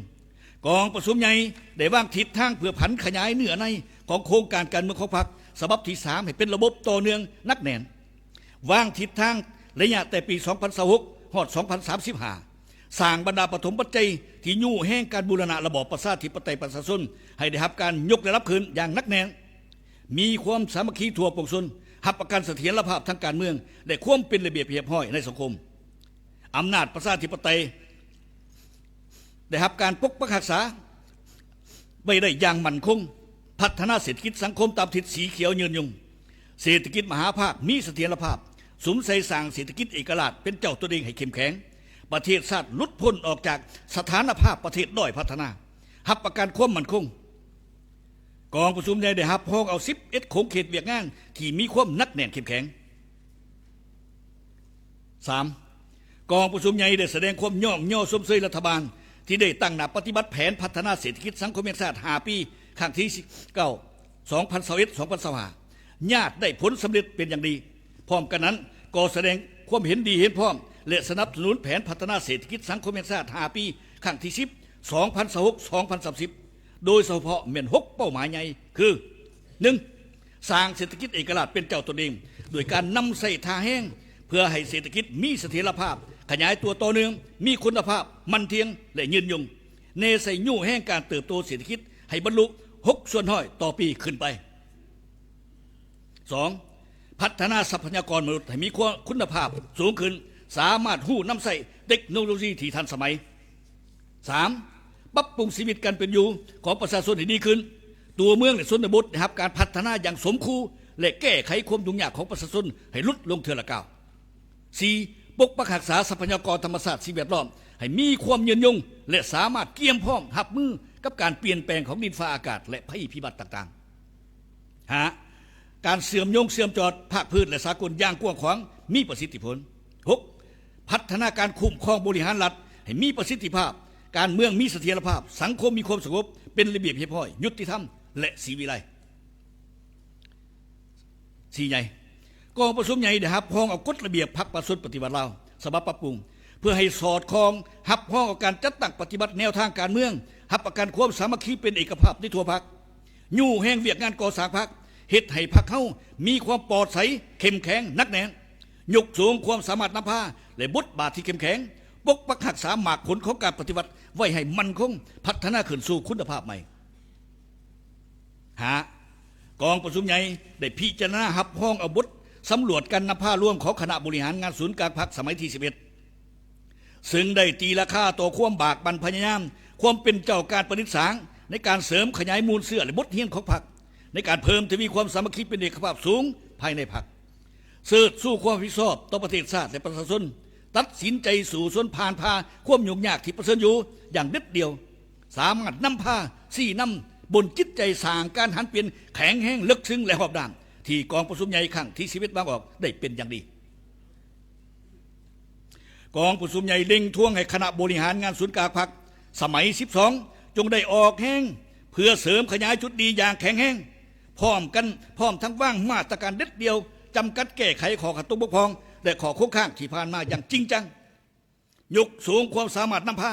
ความเป็นแบบอย่างน้ำหนาของคณะบริหารงานศูนย์กลางพรรคให้สูงเด่นขึ้น 6. กองประชุมใหญ่เลือกตั้งคณะบริหารงานศูนย์กลางพรรคสมัยที่ ซึ่งประกอบด้วยกรรมการสมบูรณ์จำนวน73สหายและกรรมการสำรอง15สหายเพื่อเป็นแกนสารแห่งความสามัคคีและสติปัญญาของพรรคเฮานำพาทั่วพรรคทั่วรัฐทั่วกำลังประกอบวุฒิและพวกส่วนเราทักษะผันขยายจัดตั้งปฏิบัติมติกองประชุมใหญ่ครั้งที่12ของพรรคให้มีผลสำเร็จตัวจริงกองประชุมครบคณะครั้งปฐมฤกษ์ของคณะบริหารงานศูนย์กลางพรรคสมัยที่12ได้เป็นเอกภาพเลือกตั้งเอาคณะกรรมการกรมการเมืองศูนย์กลางพรรคจำนวน13สหายได้เลือกเอากรรมการคณะเลขาธิการศูนย์กลางพรรคจำนวน11สหายกองประชุมได้เป็นเอกภาพสูงเลือกเอาสหายทองลุนศรีสุรินทร์เป็นเลขาธิการใหญ่คณะบริหารงานศูนย์กลางพรรคอีกวาระหนึ่งได้เลือกเอาสหายพลเอกวิไลลาคำฟ้องเป็นผู้ประจำการคณะเลขาธิการศูนย์กลางพรรคเลือกเอาสหายวันไส้ฟองสวรรค์เป็นประธานกวดกาและห้องประธานกวดกาอีกจำนวน6สหายเพื่อเฮ็ดให้มติกองประชุมใหญ่ครั้งที่12ของพรรคได้รับการผันขยายและจัดตั้งปฏิบัติให้ปรากฏผลเป็นจริงกองประชุมใหญ่ได้มอบหน้าที่ให้คณะบริหารงานศูนย์กลางพรรคก็คือคณะพรรคทุกครั้งเป็นเจ้าการค้นคว้ากำแนนเสื่อมซึมและผันขยายเป็นแผนดำเนินงานของตนอย่างละเอียดมีการติดตามกวดกาและซุกยู่การจัดตั้งปฏิบัติให้แท้ถึงและเป็นประจำโดยมีการนำพาสี่นำอย่างแข็งแห้งและร่วมศูนย์จากศูนย์กลางพรรคกองประชุมใหญ่เฮียข้องมันยังคณะพรรคทุกครั้งสมาชิกพรรคพนักงานนักรบประชาชนลาวบรรดาเผ่าบรรดาสั้นคนและพี่น้องร่วมชาติลาวผู้ฮักชาติที่ดำรงชีวิตและทำมาหากินอยู่ต่างประเทศจงได้เสิร์ชสู้นำใจฮักชาติเสริมขยายมานจิตปฏิบัติบากบันสมใส่การปฏิบัติหน้าที่ทำมาหากินและสร้างสาบูรณะระบอบประชาธิปไตยประชาชนก้าวขึ้นสู่สังคมนิยมอย่างนักแน่นกองประชุมใหญ่ผู้แทนทั่วประเทศครั้งที่12ของพรรคข้าพเจ้าได้เสนอห่างมติของกองประชุมใหญ่ครั้งที่12ของพรรคจบลงเท่านั้นขอขอบใจ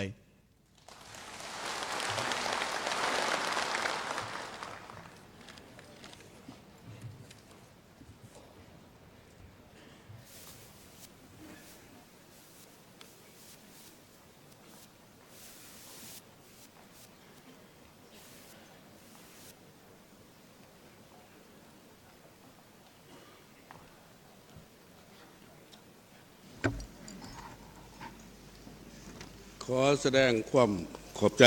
นำสายกี่แก้ว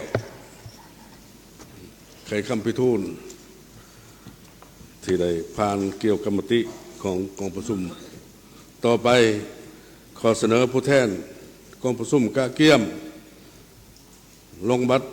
รลงคะแนนเสียงเพื่อรับห้องเอามติกองประชุมใหญ่ผู้แทนทั่วประเทศครั้งที่12ของพรรคด้วยการยกบัตรประชามติเสนอบรรดาสหายผู้แทนเกี่ยมบัตรประชามติขอเชิญบรรดาสหายลงบัตรประชามติ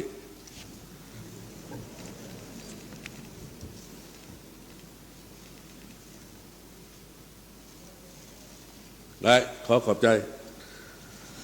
ขอบัตรลง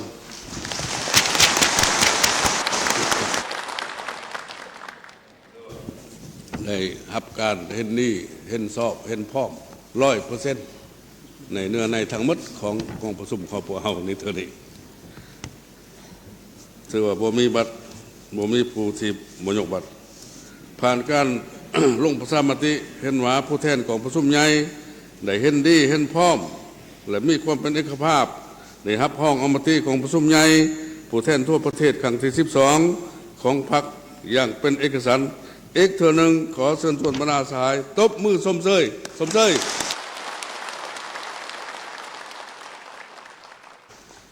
ขอขอบใจเฮียนคณะประธานบรรดาสหายผู้แทนกองประชุมที่อยากแพร่กองประชุมพวกเฮาได้ดำเนินมาหอนนี้ก็ใกล้จะสำเร็จลงอย่างตัวไหน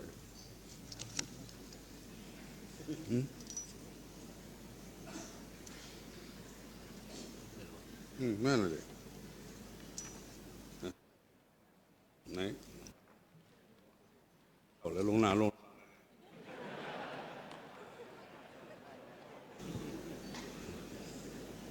ตั้งหน้าต่อไปเสื้อกำลังเข้ามาต่อไปจะได้รับการเข้าอวยพรสมเสย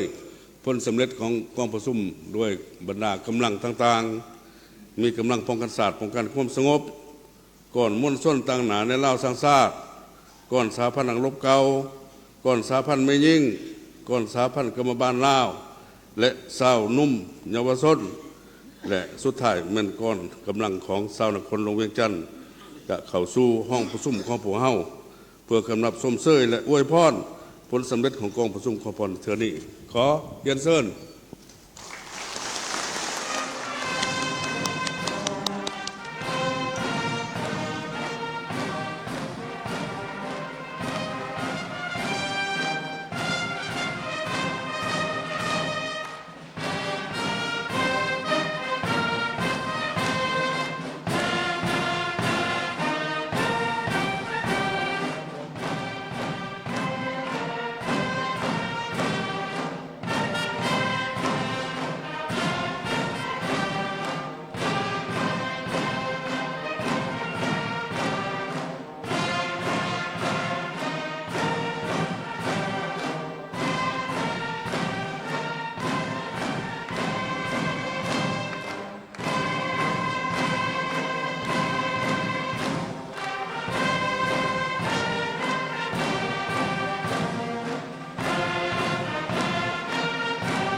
สบายดีหลานมีชื่อว่าเท้าพุทธศิลป์ขมุสบาและหลานเองมีชื่อว่านางกุ้งคำจันทธรรมมื้อนี้พวกหลานทั้งสองรู้สึกภาคภูมิใจและเป็นเกียรติอย่างยิ่งที่ได้ตั้งหน้าให้สาวนุ่มเยาวชนลาวทั่วประเทศขึ้นอ่านบทกลอนอวยพรคำนำสมเสยกองประชุมใหญ่ผู้แทนทั่วประเทศครั้งที่12ของพรรคอย่างสุดใจ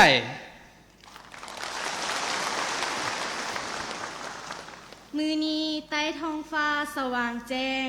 แสงซองประกายสีมาแล้วรัศมีแสงงามหุงเหืองแห่งกาดวงสุริยาเหืองขึ้นสมเสยกองประชุมใหญ่พรรคประชาชนปฏิวัติลาวครั้งที่12บรรยากาศฟดฟื้นประสาเสื้อได้สื่นสมทานเอ๋ย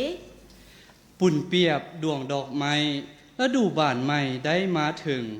แนมเบิงเฮืองแสงส่องนภาภายพื้นเห็นหมู่ซุมสาวเสื้อภาษาลาวบรรดาเผ่าเฮาเอ๋ยเต้าตอมโฮมห่วมสร้างขบวนบ้านก่อแป่งแท้แล้วบัดนี้เฮียมสิจ่าบอนแจ้งผลงานเด่นของพรรค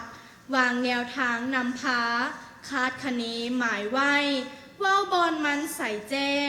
พรรคนำพาเปลี่ยนแปลงใหม่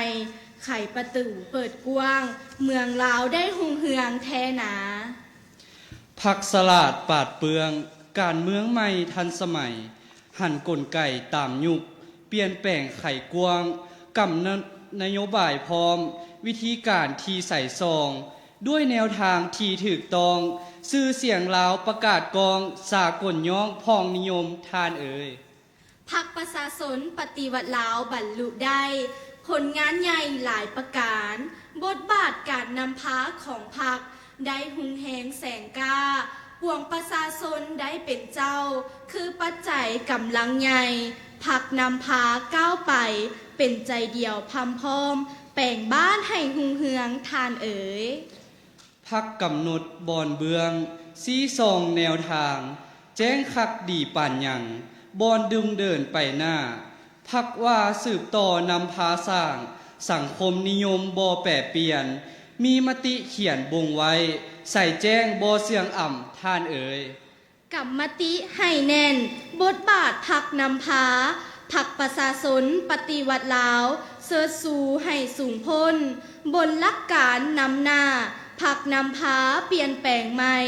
มีคาดหมายว่าไว้นำพาลาวหลุดผ่านพ้นความจนด้อยพัฒนาแท้แล้วพรรคนำพาก่อสร้างแข่งแกนเป็นแกนนำวิรกรรมบันทึกแผ่นดินบ่ไหลล้างวางแนวทางใส่แจงทั้งปัวแปลงสร้างก่อ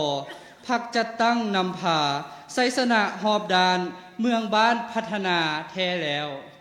พรรคนำพาเกียรติกองภายในชาติทั้งสากลมีผลงานสรรเสริญเกียรติคุณยอย่องลาวทั้งผองเหนือใต้ดีใจสมซื่นสมเสยเซ็งสาวเว้าลือเท่าทั่วแผ่นดินบุญคุณพรรคนำพาสลาดลำเซ็งซาดังไก่ทั้งทรงใส่แนวทางศาสตร์ภาษาหมายมุ่งสูงทรงบุญคุณล้นเหลือคณานับอ่าน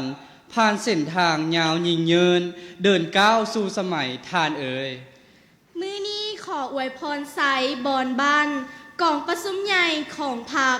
ครั้งที่12จงสำเร็จผลดังประสงค์หมายมุ่งก้าวดุงเดินไปหน้าปวงประสาให้พร้อมพำนำพาชาติก้าวไปทันสมัยพุ่งพลเจริญก้าววัฒนาขอให้พรรคผู้ยิ่งใหญ่เลิศล้ำจงยืนยิ่งยูเสถียรเฮืองใสดังพระจันทร์เพ่งแจงป่วงสนลาวยอมือน้อมถวายพรใสยูทรงขอให้ชาติมั่นคงพรรคประชาชนปฏิวัติลาวจงยืนยงอยู่คำนำพาประเทศชาติก้าวไปถึงบ้านบอนหมายพุ่นถอนขอขอบใจ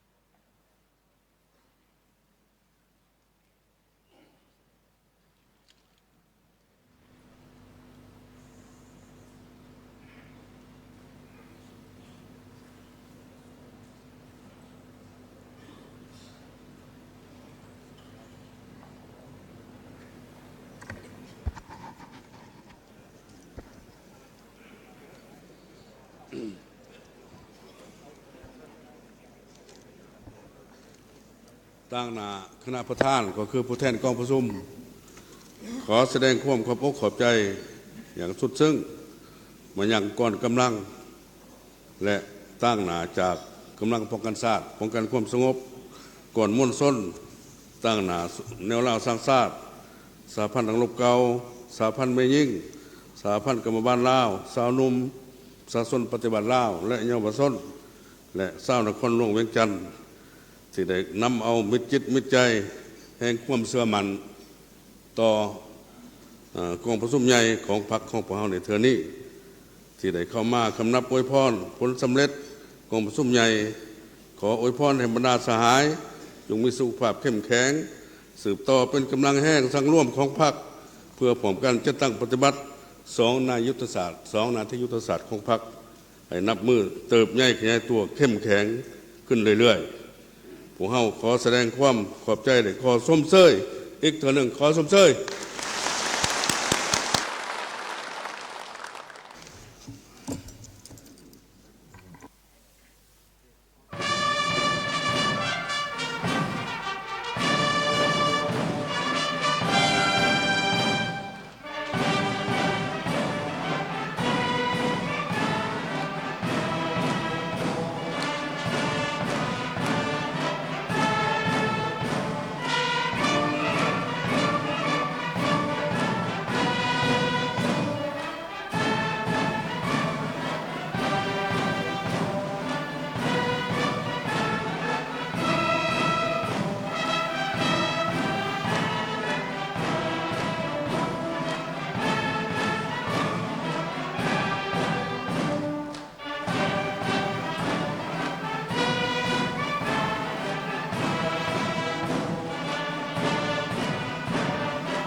ณะประธานที่เคารพ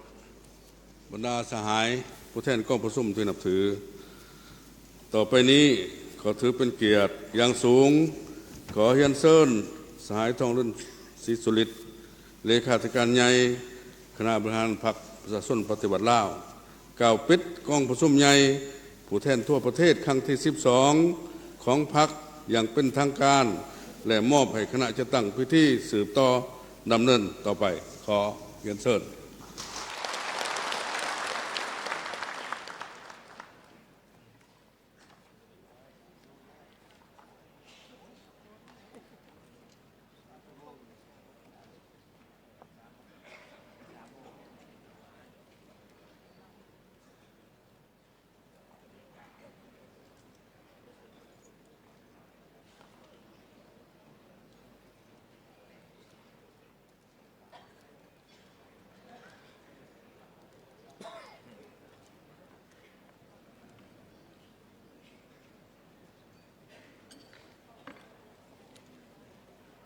น้อมนมัสการพระเทรานุเทระ เฮียนคณะประธานบรรดาสหายผู้แทนและแขกที่มีเกียรติทั้งหลาย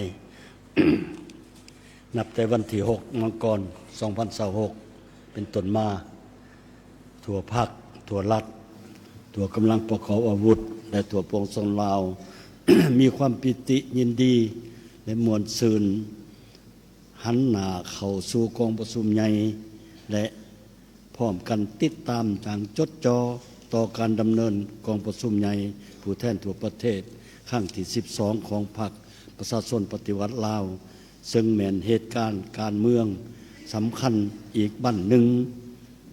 บันทึกไว้ในหน้าประวัติศาสตร์ของพรรคเฮาก็คือของศาสตร์เฮา โดยความรับผิดชอบการเมืองอันสูงส่งของบรรดาสหายผู้แทนมาฮอดเวลานี้ กองประชุมใหญ่ของพวกเฮาใกล้จะสิ้นสุดลงด้วยผลสำเร็จอันสง่างาม กองประชุมใหญ่ได้ค้นคว้าพิจารณาอย่างลึกซึ้งแต่มีความเป็นเอกภาพอย่างสมบูรณ์และเป็นเอกสารตกลงรับรองเอาทุกปัญหาที่ยกขึ้นในระเบียบวาระของกองประชุมใหญ่ทุกประการ พิเศษ แม้นการรับรองเอาโครงการการเมืองของพรรคฉบับที่3ซึ่งจะได้เป็นโครงการการเมืองที่ชี้ทางเดินให้พรรคเฮาปวงชนลาวบรรดาเผ่าสืบต่อบูรณะระบอบประชาธิปไตยประชาชนเป็นระบอบการเมืองที่ได้มาจากประชาชนโดยประชาชนเพื่อประชาชนนั้นให้นักแน่นเข้มแข็งยิ่งขึ้นนั่น เป็นการยืนยันเติมอีกเกี่ยวกับความเด็ดเดี่ยวเหนียวแน่นต่ออุดมการณ์อันสูงส่งของพรรคก็คือความตัดสินใจยึดมั่นอย่างเสมอต้นเสมอปลายต่อธาตุแท้ปฏิวัติและมุ่นเสื่ออันสง่างามของพรรคเฮาในการนำพาประเทศชาติสู่ความวัฒนาถาวร เพื่อให้ได้โครงการการเมืองของพรรคได้รับการจัดตั้งปฏิบัติได้รับการพันขยายเข้าสู่ล่วงลึกนั่นกองประชุมครั้งนี้ได้รับห้องเอาทัศนะเนื้อในการตีราคามากผลของการปฏิบัติแนวทางเปลี่ยนแปลงใหม่รอบด้านมีหลักการของพรรคเฮาในเกือบ40ปีที่ผ่านมา และการจัดตั้งปฏิบัติมติของกรมประชุมใหญ่ครั้งที่11ของพรรคแผนพัฒนาเศรษฐกิจสังคมแห่งชาติ5 ปีครั้งที่9เพื่อสรุปถอดถอนบทเรียนและสืบต่อว่างจุดหมายเพื่อนำพาภารกิจปฏิวัติฮอดปี2055ยุทธศาสตร์การพัฒนาระยะ10 ปีและแผนพัฒนาเศรษฐกิจสังคมแห่งชาติ5 ปีครั้งที่9ครั้งที่10ให้มีพื้นฐานอันนักแน่นสำหรับการก้าวเดินต่อไปของประเทศชาตินั่นถือเป็นขีดหมายสำคัญประวัติศาสตร์ ที่พวกเฮาที่พรรคเฮาก็คือการนำพรรคเฮาหุ่นนี้ได้มีความมุ่งมั่นและสร้างพื้นฐานปะไว้ให้หุ่นสืบทอดของพรรคเฮาเพื่อสืบต่อดำเนินภารกิจปฏิวัติสู่จุดหมายที่วางไว้อย่างนักแน่น บรรดาสหายที่ฮักแพงกองประชุมใหญ่ของพรรคเฮาได้เป็นเอกภาพในระดับสูงหับห้องเอากฎระเบียบของพรรคฉบับปรับปรุงซึ่งเป็นธรรมนูญเป็นแนวทางการจัดตั้ง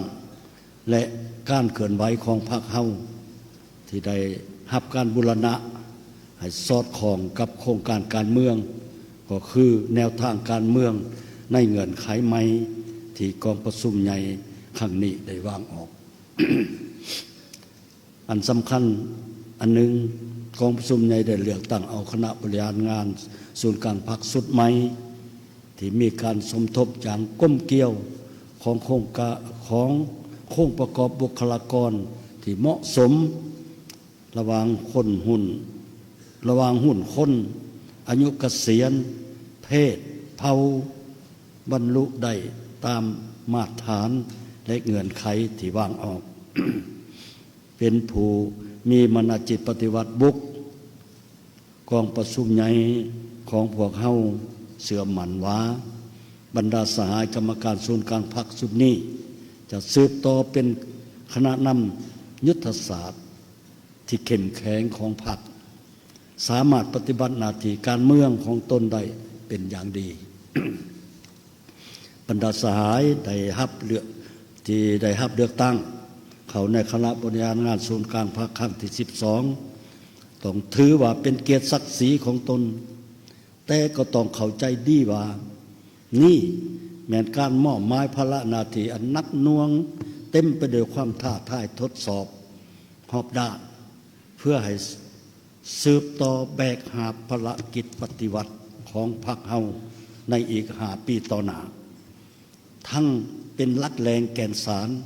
แห่งความสมัคคีเป็นเอกภาพภายในพรรคและในสังคม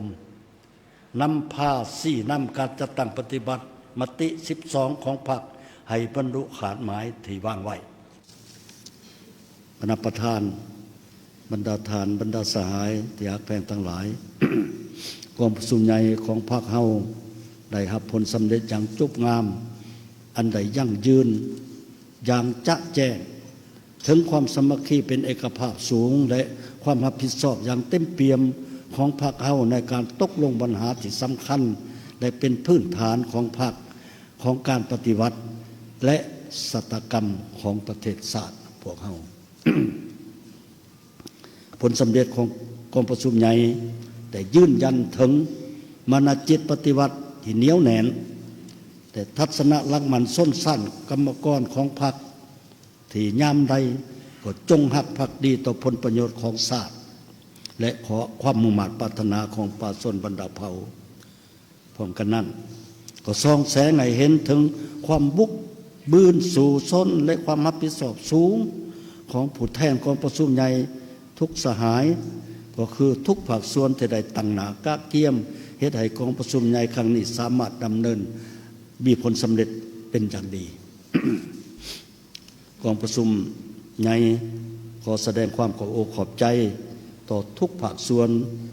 ของพนักงานสมาชิกพรรคนักปฏิวัติอาวุโสตัวแทนของประชาชนบรรดาเผ่าและบรรดาสั่นคนภาคธุรกิจทั้งภาครัฐและเอกชนรวมทั้งถึงกำลังป้องกันชาติป้องกันความสงบสื่อมวลชนที่ได้ประกอบส่วนอย่างตั้งหน้าเข้าในการกะเกียมเวียงงานรอบด้านให้แก่กองประชุมใหญ่ครั้งนี้และได้นำเอาการสนับสนุนอุ้มสู้ทางด้านวัตถุจิตใจมาสู่กองประชุมใหญ่ของพวกเขา ขอแสดงความขอบใจอย่างจริงใจไปยังบรรดาพรรคไอ้น้องและพรรคการเมืองต่างๆในโลกที่ได้ทรงสารอวยพรแสดงความคำนับชมเชยและให้การสนับสนุนต่อกองประชุมใหญ่ของพรรคพวกเขาในครั้งนี้ที่แสดงออก ถึงน้ำใจสากลอันพองใสและเป็นการปลุกระดมกำลังใจใหญ่หลวงต่อกองประชุมใหญ่และต่อพรรคประชาชนปฏิวัติลาวของพวกเรา บรรดาสหายที่นับถือฮักแพงทั้งหลายกองประชุมใหญ่ผู้แทนทั่วประเทศครั้งที่12ของพรรคเฮาได้สำเร็จลงอย่างจบงามแล้วแต่พวกเฮายังต้องมีความรับผิดชอบสูงและเอาจริงเอาจังต่อการจัดตั้งพันขยายแนวทางแผนนโยบายที่กองประชุมใหญ่ครั้งนี้วางออกให้ปรากฏผลเป็นจริงพรรคเฮามีเส้นทางก้าวเดินที่ยาวไกลอุดมการณ์และจุดหมายสังคมนิยมบ่อาจจะเกิดเป็นจริงใดด้วยตัวมันเองถ้าบ่มีสมาชิกพรรคที่ปลอดใสเข้มแข็งนักแน่นเป็นหลักแรงเป็นผู้นำพาฉะนั้นขอเรียกร้องมายังทั่วพรรคโดยเฉพาะบรรดาสหายกรรมการศูนย์กลางพรรคสมัยที่12ที่ได้รับความไว้วางใจจากกองประชุมใหญ่ครั้งนี้จงเสิร์ชสู่มานาจิตปฏิวัติความรับผิดชอบการเมืองยกสูงความเป็นแบบอย่างน้ำหนาฝึกฝนหล่อหลอมตนเองหอบด้านปรับปรุงแบบแผนการนำพาแบบแผนวิธีเฮ็ดเวียกให้ถูกต้องสอดคล้องและแทบกับตัวจริงเพื่อนำพาการจัดตั้งปฏิบัติแนวทางแผนนโยบายที่กองประชุมใหญ่ครั้งนี้วางออกให้มีผลสำเร็จคณะพรรคแต่ละขันจงพร้อมกันเสริมขยายความเป็นเจ้าในการพันขยายแนวทางแผนนโยบายที่กองประชุมใหญ่ครั้งนี้วางออกอย่างประดิษฐ์สางและบุกระดมมหาชนยู่แห้งขบวนการแข่งขันรักษาและพัฒนาให้กว้างขวางลึกซึ้งและต่อเนื่องเพื่อเล็งใช้สร้างการแข่งขันและการสร้างกำลังแห้งให้แก่การพัฒนาประเทศชาติในสุ่มปีต่อหน้าข้าพเจ้าเชื่อมั่นว่าโดยแนวทางเปลี่ยนแปลงใหม่อันถูกต้องก็คือบทเรียนพฤติกรรมตัวจริงที่ได้ผ่านการทดสอบและได้รับผลมาเป็นอย่างดีแล้วบวกกับแนวทางที่พรรควางออกในกองประชุมใหญ่ครั้งนี้ โดยการเสริมขยายมูลเสืออันดีงามของพรรคและของชาติติดพันกับการยกสูงน้ำใจรักชาติจิตใจเอกราชเป็นเจ้าตนเอง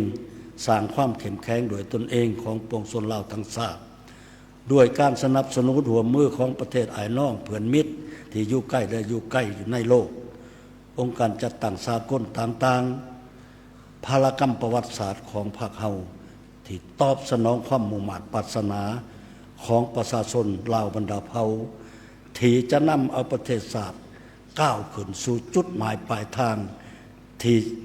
จะได้รับการจัดตั้งปฏิบัติให้สำเร็จผลอย่างแน่นอนในท่ามกลางบรรยากาศที่มีความหมายสำคัญทางประวัติศาสตร์ครั้งนี้และเปี่ยมล้นไปด้วยน้ำใจฟดฟื้นปฏิวัติบุกในนามประธานกองประชุมใหญ่ข้าพเจ้าขอประกาศปิดกองประชุมใหญ่ผู้แทนทั่วประเทศครั้งที่12ของพรรคประชาชนปฏิวัติลาวที่มีเกียรติสง่าอย่างเป็นทางการนับแต่เวลานี้เป็นต้นไปขอขอบใจ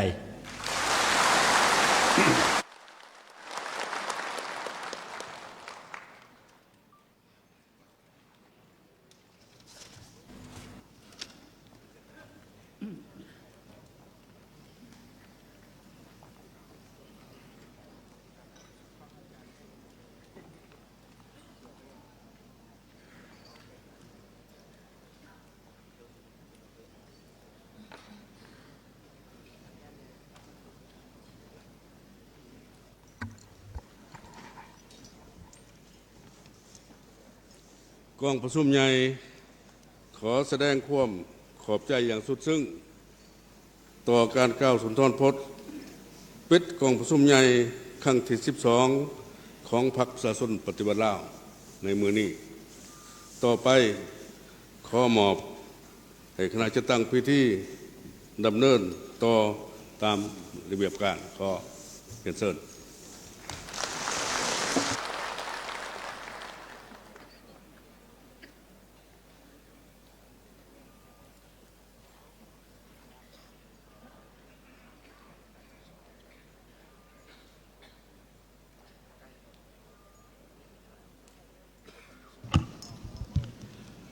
น้อมนมัสการพระเถรานุเถระคณะประธานแขกที่มีเกียรติผู้แทนกองประชุมใหญ่ที่นับถือมาฮอดนี้กองประชุมใหญ่ผู้แทนทั่วประเทศครั้งที่12ของพรรคจะได้อัดลงอย่างจบงามด้วยผลสำเร็จเป็นอย่างดีต่อไปขอเรียนเชิญบรรดาทานบรรดาสายคณะประธานแขกที่มีเกียรติผู้แทนกองประชุมใหญ่ยืนขึ้นเพื่อเข้ารวบตรง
ขอขอบใจเชิญบรรดาทานนั่งลง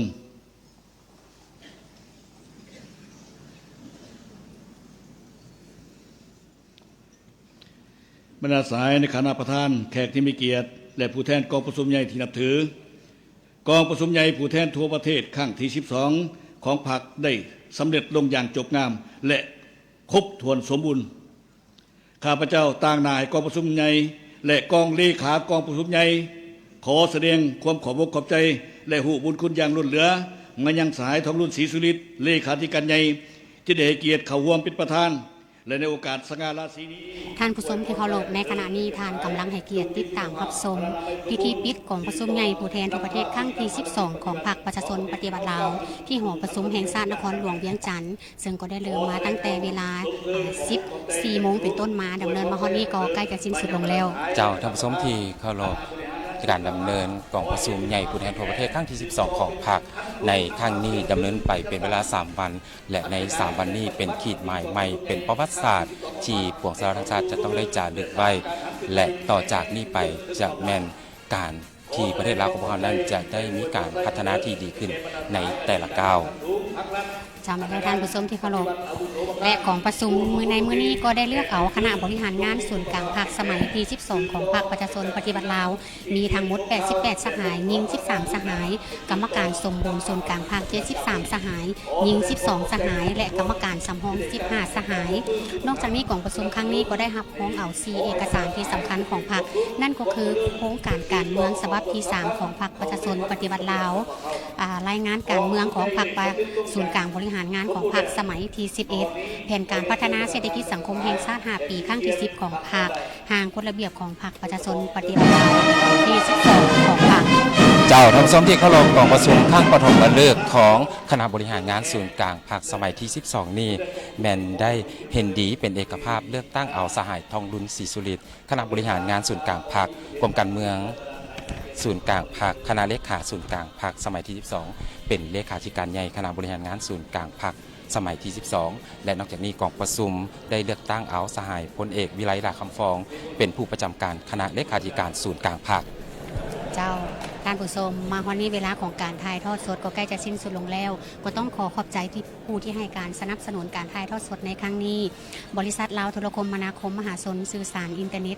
สนองอินเทอร์เน็ตในการถ่ายทอดสดของพวกเราในครั้งนี้และก็ต้องขอบใจกรมสื่อสารกระทรวงป้องกันความสงบที่สนองอุปกรณ์การสื่อสารในการถ่ายทอดสดในครั้งนี้ขอบใจทุกท่านที่เกียรติที่ตามรับชมการถ่ายทอดสดด้วยดีเสมอมาผิดพลาดประการใดครับเจ้าทั้งสองพร้อมด้วยทีมงานถ่ายทอดสดโทรภาพแห่งชาติลาวขออภัยณที่นี่